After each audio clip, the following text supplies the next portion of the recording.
Hola, hola, ¿qué tal? Hoy tengo para ustedes la parábola del trigo y la cizaña. Pero antes de entrar en la parábola, quiero preguntarles, ¿cuántos de ustedes han oído hablar de la teoría del arminianismo y cuántos han oído hablar de la teoría del calvinismo? Bueno, son dos líneas de pensamiento.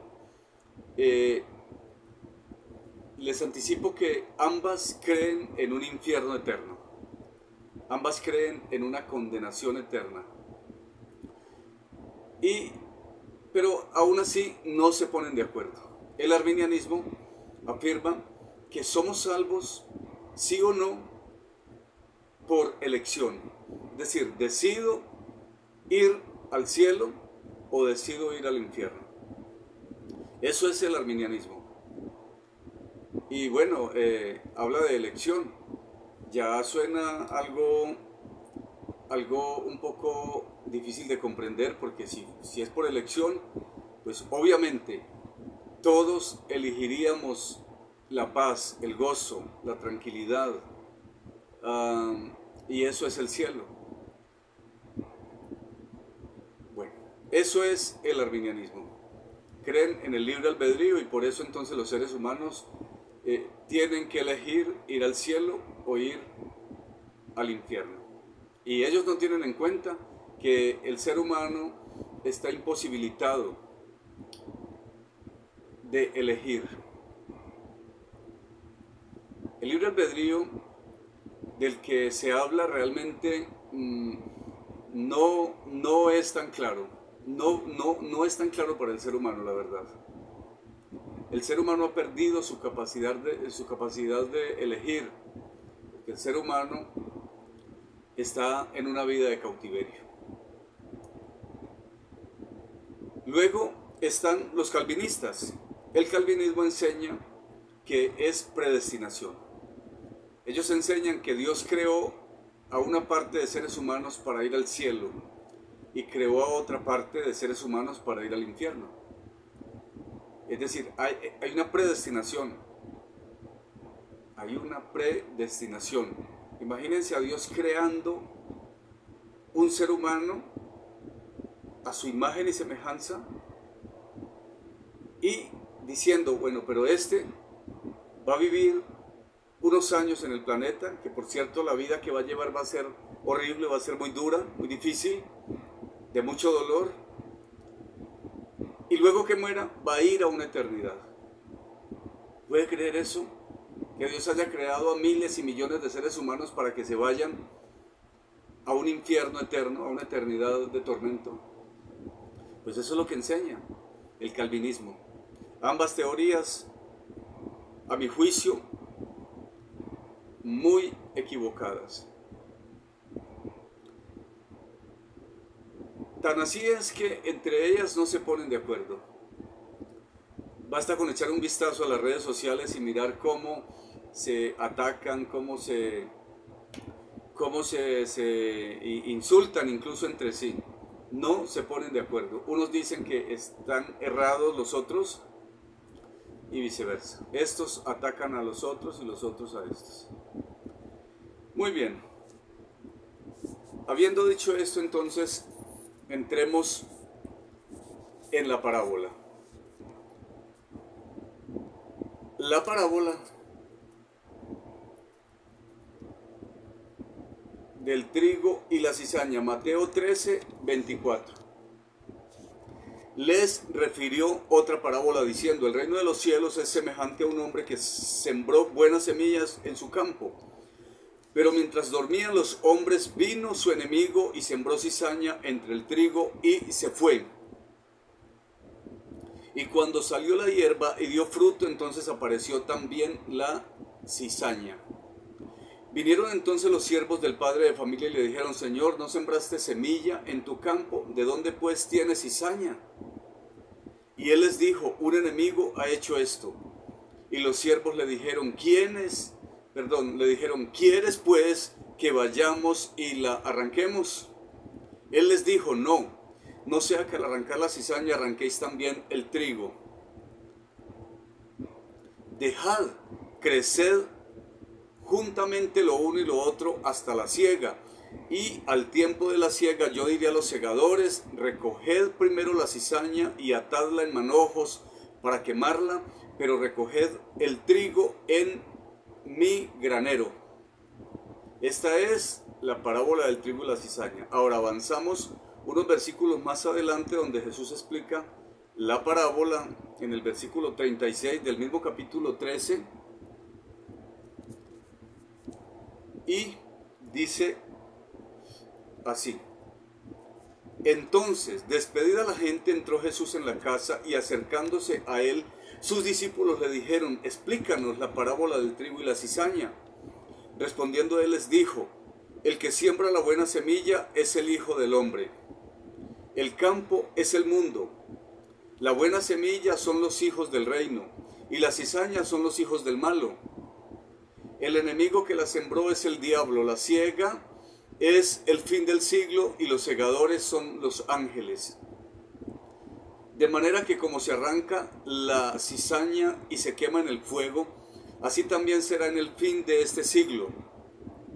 Enviará el Hijo del Hombre a sus ángeles y recogerán de su reino a todos los que sirven de tropiezo y los que sirven de tropiezo y a los que hacen iniquidad, y los echarán en el horno de fuego. Allí será el lloro y el crujir de dientes. Entonces los justos resplandecerán como el sol en el reino de su Padre. El que tiene oídos para oír, oiga. Esta parábola del trigo y la cizaña,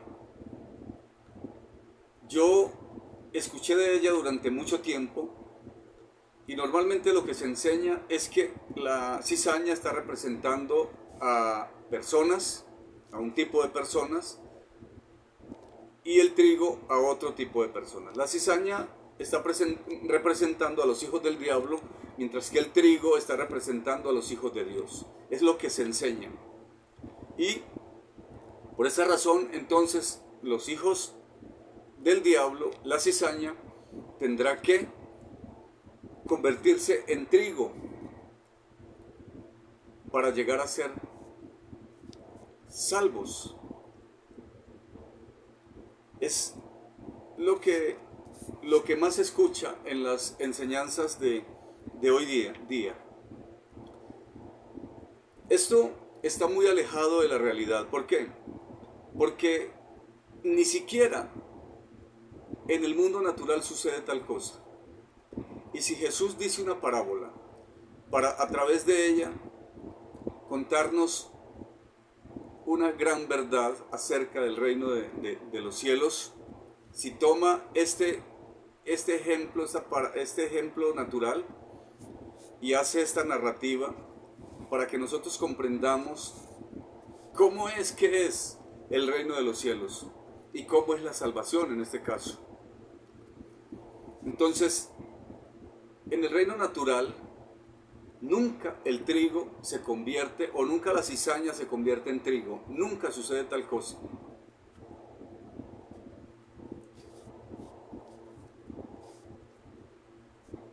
Y es lo que se enseña. Entonces Jesús aquí explica la parábola. Dice que los discípulos se le acercaron y le dijeron, explícanos la parábola del trigo y la cizaña. Respondiendo él les dijo, el que siembra la buena semilla es el Hijo del Hombre. Jesús fue el que sembró la buena semilla. El campo es el mundo. La buena semilla son los hijos del reino y la cizaña son los hijos del malo. Y claro, cuando leemos que hay hijos del reino y hay hijos del malo, inmediatamente decimos, está clarísimo, hay unos que son hijos de Dios y otros que son hijos del diablo, el trigo y la cizaña. ¿Saben algo? Jesús fue quien sembró la buena semilla. Esta siembra se hace en el corazón del hombre. Satanás también sembró una semilla y la sembró en el corazón del hombre.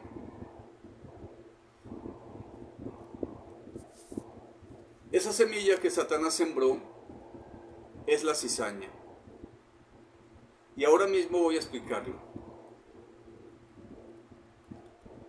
No es que la cizaña se convierta en trigo, olvidémonos de eso, porque no sucede. No sucede porque no sucede así en el mundo natural, en el reino natural. Entonces, Jesús toma este ejemplo, es porque Jesús nos quiere hablar acerca de que tal cosa, tal acontecimiento, tal siembra se sucede es en el corazón del hombre. El Padre le da vida al ser humano y pone la buena semilla en él. Pero el ser humano se descuida y deja que en él planten una semilla maligna. Satanás plantó su genética, su naturaleza maligna en el ser humano. Esto es a lo que se le llama cizaña y está en el ser humano, está en el corazón del ser humano. Esta es la cizaña. Esto es lo que tendrá que ser quemado del ser humano, lo que tendrá que ser erradicado, incinerado. Pero no es el ser humano, no es el ser humano. No olvidemos que Dios es nuestro creador y está en defensa del ser humano. Entonces cuando la parábola dice, a ver, yo miro, dice que el versículo 42, y los echarán en el horno de fuego, allí será el lloro y el crujir de dientes. Y la pregunta es, ¿a quiénes echarán en el horno de fuego? ¿Para quiénes es ese fuego? Ah, pues para la cizaña. Sí, pero no son seres humanos. La cizaña es la maldad que está en el ser humano. Es esa semilla maligna que Satanás sembró en el ser humano y que se germinó y que creció. Esa es la cizaña que tendrá que ser arrancada del corazón del ser humano y quemada, echada en el fuego.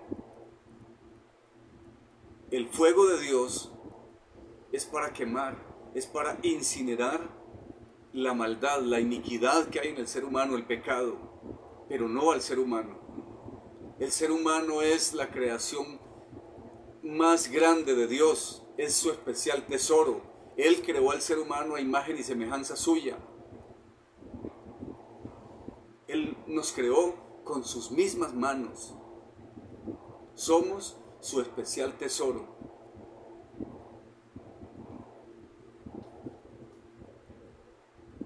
El 43 dice, entonces los justos resplandecerán como el sol.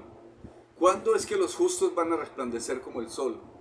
Cuando sean limpiados de la maldad.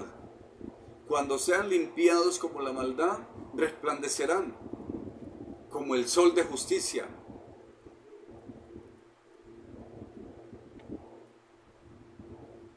El que tiene oídos para oír, oiga.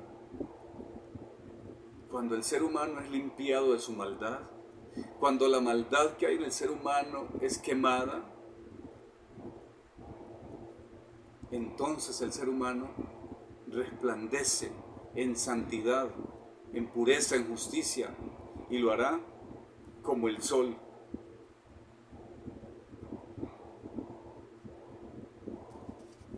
Miremos por favor Efesios, la carta de Pablo el apóstol a los Efesios,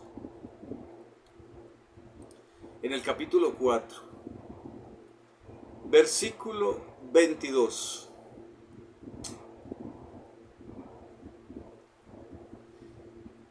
Mire lo que el gran apóstol Pablo dice, dice Pablo, en cuanto a la pasada manera de vivir, despojaos del viejo hombre, que está viciado conforme a los deseos engañosos. El viejo hombre es esa cizaña que nos habita, esa maldad que habita al ser humano, de la que obviamente tenemos la posibilidad de limpiarnos, de ir limpiándonos mientras estamos aquí, en esta tierra. Yo creo en eso, que hay la posibilidad, que tenemos la capacidad dada por Dios de limpiarnos aquí mientras vivimos. Pablo dice en cuanto a la pasada manera de vivir, despojaos del viejo hombre. Es posible despojarnos de ese viejo hombre, de ese inicuo que hay dentro de nosotros, de ese hombre de pecado que hay dentro del ser humano.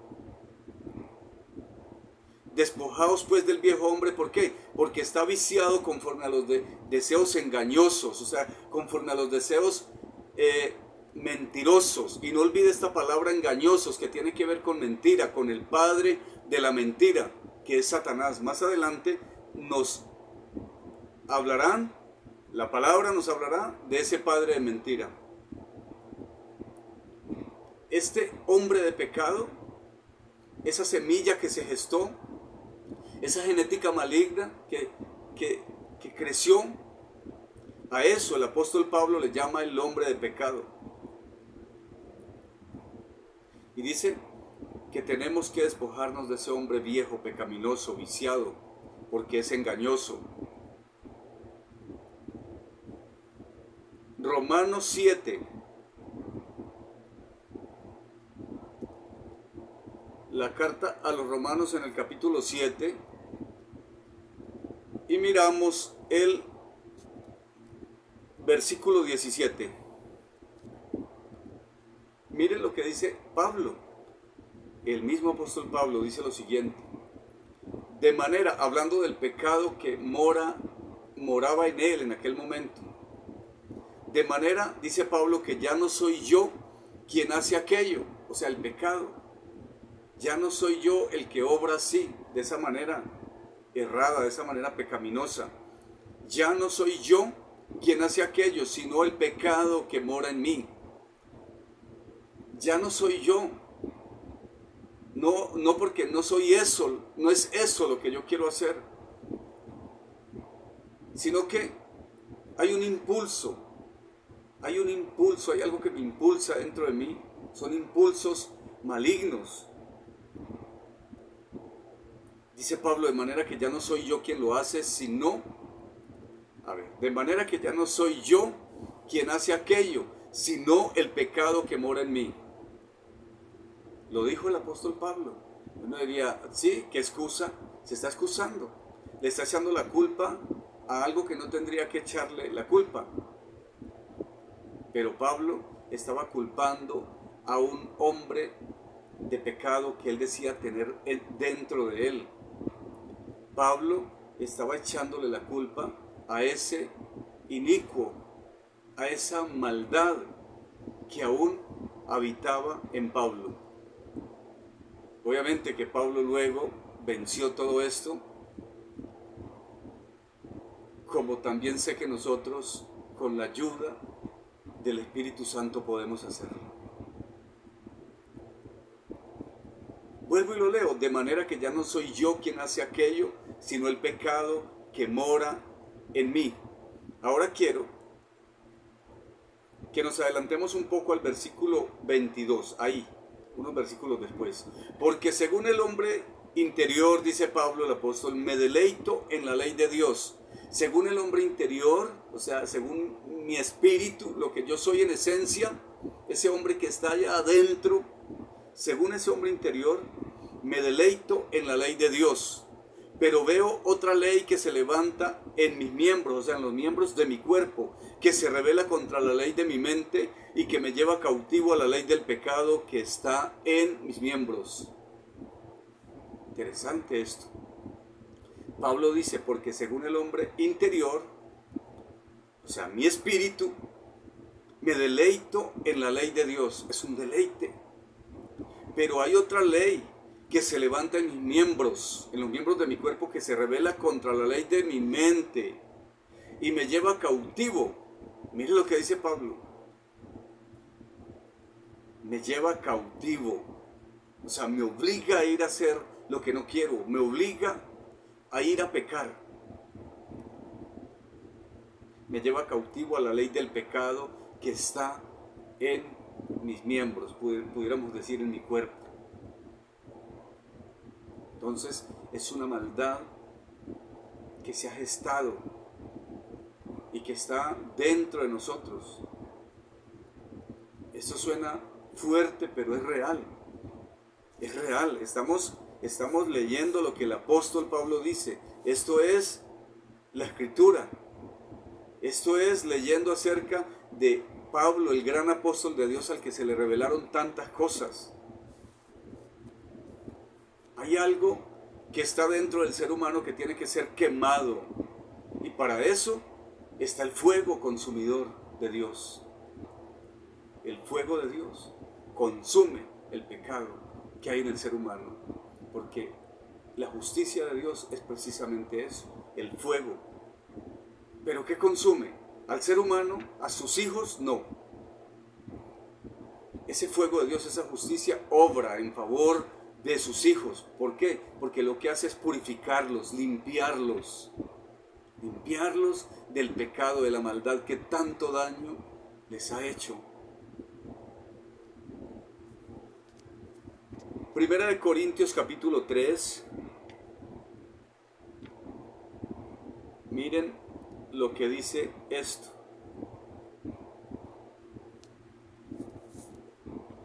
Primera de Corintios capítulo 3 y leemos los versículos 11, 12, 13, 14 y 15.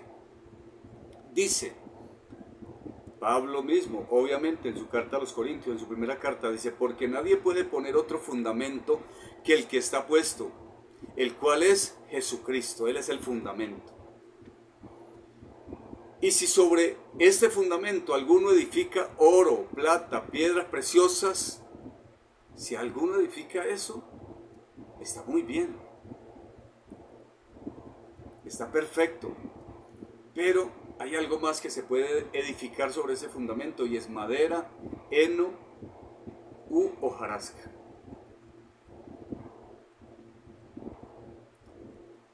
Entonces dice, si sobre este fundamento que es Cristo alguno edificare oro, plata, piedras preciosas, madera, heno u hojarasca,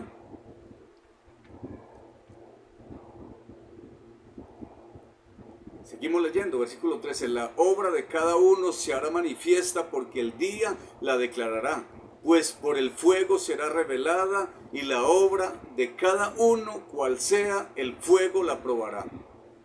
¿Qué es lo que dice aquí? La luz revelará. La luz, cuando habla del día, está hablando de la luz del día primero. La luz del día revelará esas cosas que se ha edificado, es decir, esas cosas vanas que hemos edificado sobre el fundamento. La luz del día, la luz de Cristo pondrá aquello en evidencia. Dice que se hará manifiesta porque el día, o sea, la luz de Cristo la declarará, pues por el fuego será revelada y la obra de cada uno, cual sea el fuego, la probará. Porque ese es también el trabajo y la función del fuego de Dios, probar, como se prueba el oro. Que de hecho aquí nos hablan acerca de edificar sobre ese fundamento con oro, con plata y con piedras preciosas. Esto representando la gloria de Dios. Es como que edificamos con un material que es de acuerdo a lo que es Dios, su gloria. Es un material de acuerdo al fundamento de Dios. Pero si edificamos con madera, heno u hojarasca, miren lo que sucede. La obra de cada uno se hará manifiesta porque el día la declarará, pues por el fuego será revelada, y la obra de cada uno, cual sea, el fuego la probará. Si permaneciere la obra de alguno que sobreedificó, recibirá recompensa. o sea, los que hayan sobreedificado con oro, plata y piedras preciosas, la obra de ellos va a permanecer.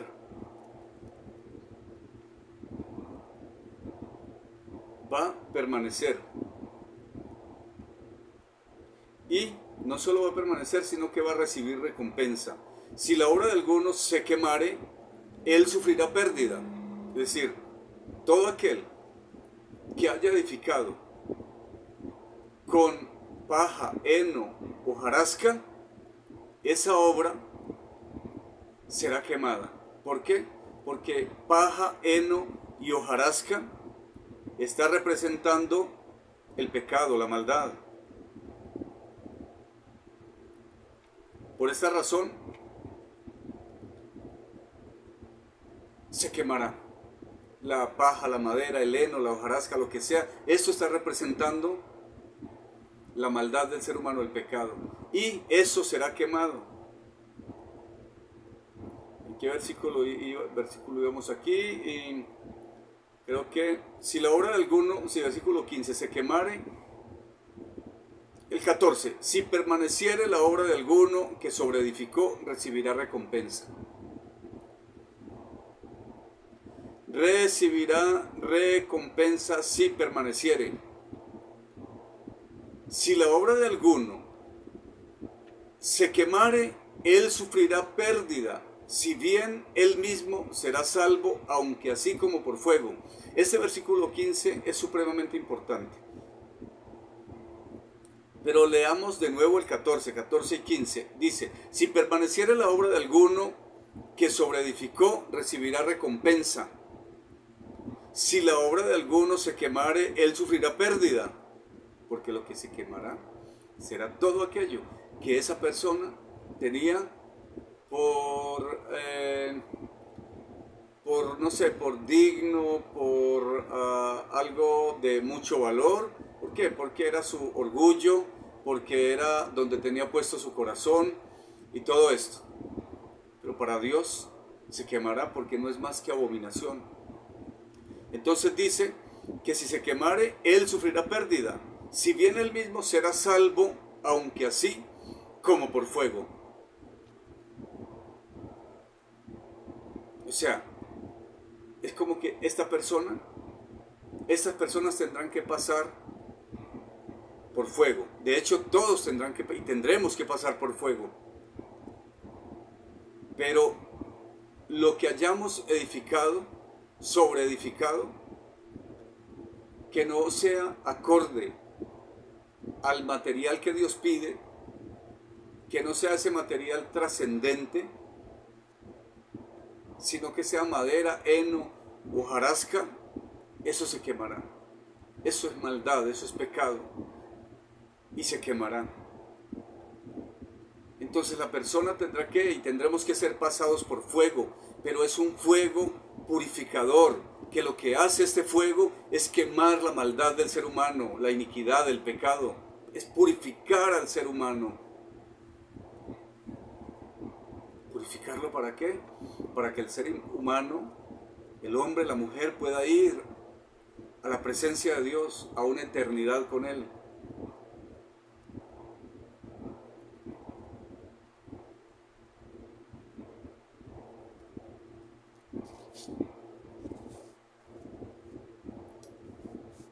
Mire, hay algo muy bueno aquí en el Evangelio de Juan. Evangelio de Juan capítulo 8, versículo 44.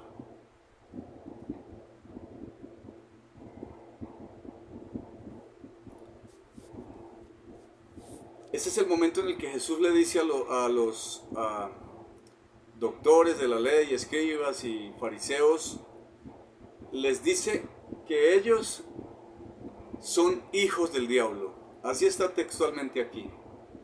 Pero vamos a mirar qué fue lo que Jesús quiso decir, a quién se lo dijo. Jesús le dice, vosotros sois hijos de vuestro padre el diablo y los deseos de vuestro padre queréis hacer. Deseos de vuestro padre queréis hacer. Él ha sido homicida desde el principio. Él ha sido homicida. asesino desde el principio.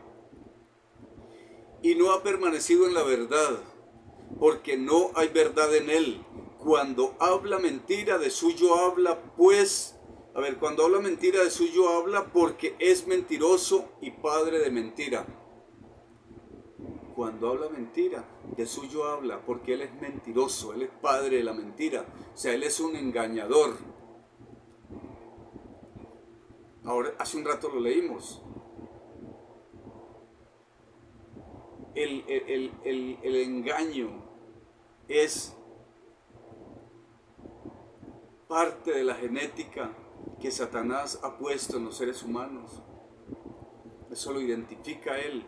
Él es el padre del engaño, de la mentira. Él es homicida y ha sido homicida desde el principio. ¿A quién Jesús les estaba hablando aquí? Aunque Jesús estaba mirando a esos señores religiosos de aquel entonces, aunque los estaba mirando a la cara, realmente Él le estaba hablando a lo que dentro de ellos había, a lo que se estaba expresando a través de ellos. ¿A quién? A la iniquidad que hay en ellos, a ese inicuo que se gestó en ellos, a ese hombre de pecado, a ese viejo hombre que estaba viciado.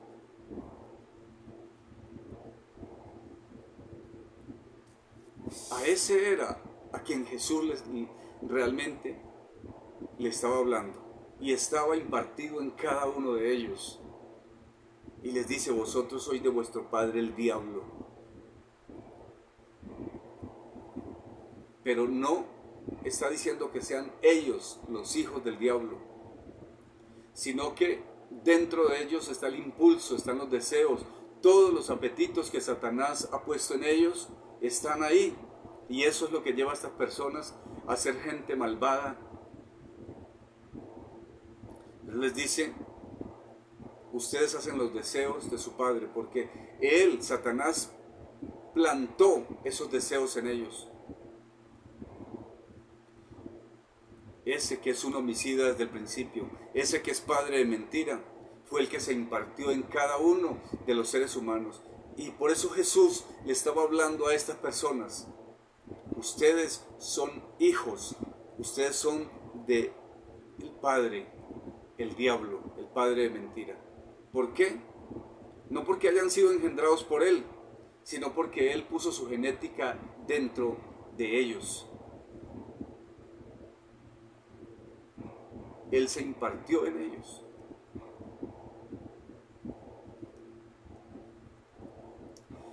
Y por último, quiero que miremos Mateo 16,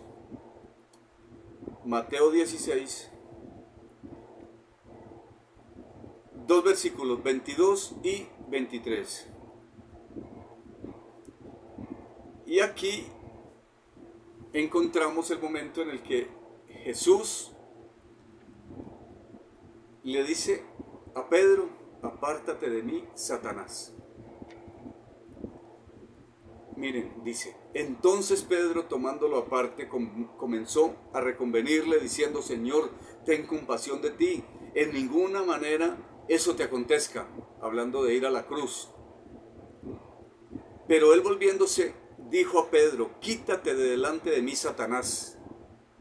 Me eres tropiezo, porque no pones la mira en las cosas de Dios, sino en la de los hombres. Es lo mismo. Jesús le está diciendo a Pedro, no se lo está diciendo a Pedro directamente. Aunque está mirando a Pedro, Jesús le está hablando a esa genética maligna que había en Pedro, a ese hombre de pecado que llamaba Pablo,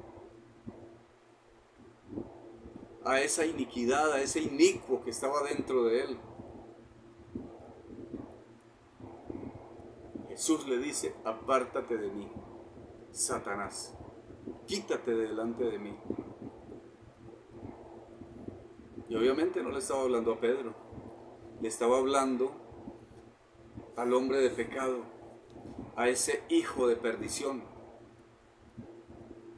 Le estaba hablando a ese viejo hombre que está viciado, que es enfermo, que es mentiroso, engañoso, que es de todo lo malo, los calificativos malos que se le puedan dar. Entonces, por eso es que en la parábola encontramos que el trigo y la cizaña no son dos personas diferentes. Es un solo tipo de personas. Todos son creados por Dios. Todos son plantados por Dios. Pero Satanás, el enemigo, vino y plantó dentro del corazón de los seres humanos, plantó la maldad, el pecado. Entonces, es esta la lucha que el ser humano mantiene día a día. Pero sabemos que en Cristo podemos ser libres. Podemos ser libres.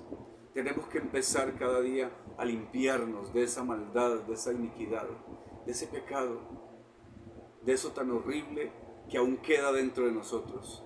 Limpiarnos. Tenemos que hacerlo porque a eso fuimos llamados, para vivir una vida en completa libertad en este planeta, para disfrutar de los beneficios que el Padre tiene para nosotros como hijos. Entonces creo que voy a dejar hasta ahí y bueno, ha sido un gusto hoy hablar acerca de la parábola del trigo y la cizaña. Les invito para que la revisen y miren que la cizaña no es más que el mal que habita dentro del ser humano. La cizaña por eso tendrá que ser quemada, para que de esta manera el hombre quede limpio, quede justificado, quede santificado y pueda ir a la presencia de Dios y gozar de toda una eternidad con su Padre de amor. Muchísimas gracias por su tiempo dedicado.